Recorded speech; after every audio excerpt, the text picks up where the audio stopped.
Okay, let's talk about surveys and why one is or isn't required when it comes to buying real estate.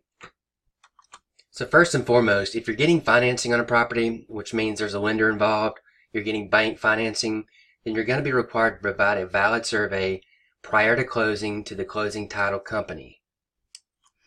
If it's a cash deal, you do not, I repeat, you do not have to have a survey in order to close.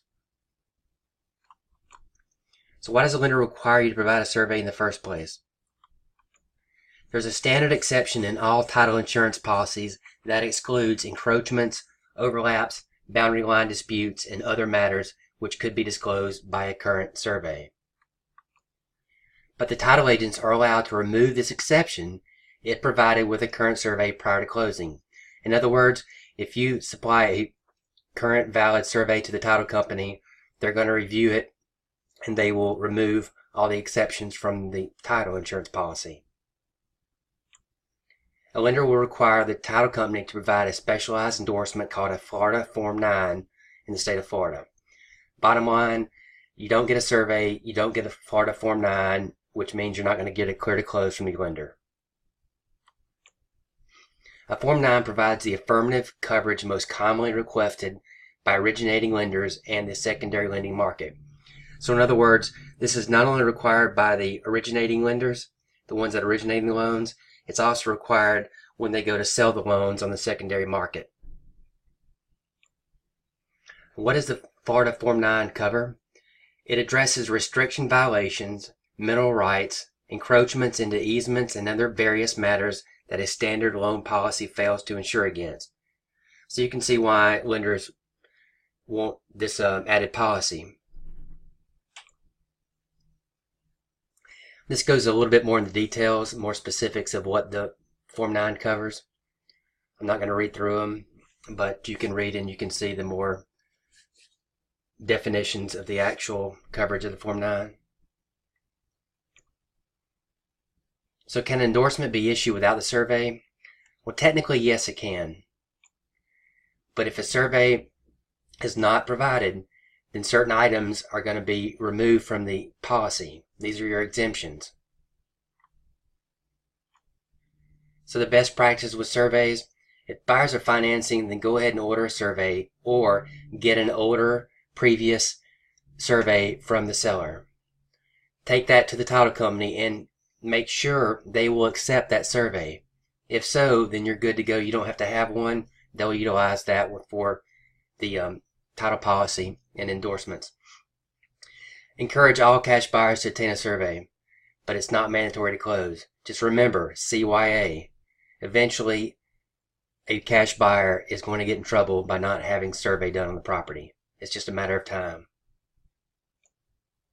Most cash investors skip right over having a survey completed on the property they're buying. I've seen it time and time again. Very few investors pay to have a survey done prior to closing. It's something they might get done after, but I'm not seeing very many investors getting them prior to closing. I think this is a big mistake. There's a couple things to remember here. Even if the property is clear with no issues, your potential buyers, if you're flipping the property and they're obtaining financing, are going to be required to have a survey. So it's something you can get up front. When you buy it, you can ensure that you have no issues with any boundary or easements. You're going to have the exceptions removed from your title policy, and you can pass that survey along to the next buyers. So the survey done when purchased can be used for future buyers. So it not only protects you when purchasing, but it also allows the same survey to be utilized by any potential buyers. And this is a great selling point, and it is. Who's paying for the survey always comes up in closing costs.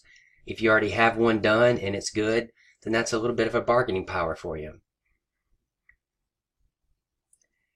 And if you're trying to be a long-term investor and you want to buy houses and hold them, you want to buy houses and flip them, sooner or later you're going to get burnt if you don't get a survey.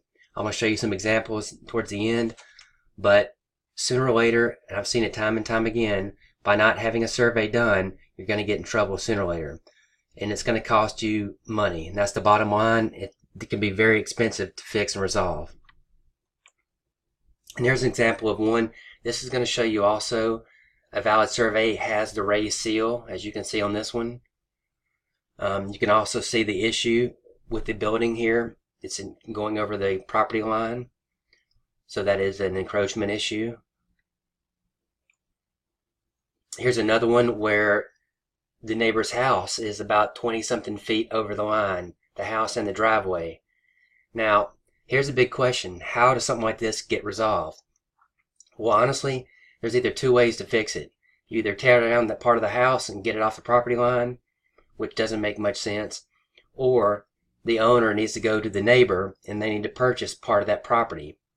On this one, it could be very simple. They could purchase the little square and that would take care of the building and get it off the property. But that's normally the way it's going to have to be done. You're going to have it resurveyed. So one of the parties is going to have pay to have the survey done and pay to have the added lot adjusted and fixed so that that encroachment issue is resolved. And that's really the only way to do it nowadays. But this is just a good example of what one looks like where you have issues. And if you don't get it prior and you don't know, then it can't be resolved in the beginning. It's going to be up to you to resolve it before you can actually sell it. And that's going to be an issue. Anyway, just remember, surveys are important and the reasons why. So as a conclusion, if you're financing, get a survey. If you're buying a house, you got a customer buying a house, paying cash, get a survey. All sellers in my company that do not purchase a survey have to sign an affidavit stating that they were advised to have one, but they chose not to. To me, it's very important, and there's just no reason to gamble purchasing a property without spending $450, $475, $500 to have a survey done, especially when it's something that you can pass down and utilize for the next buyer of the property. Just remember, law of averages, sooner or later, it's going to come up and it's going to cost you money.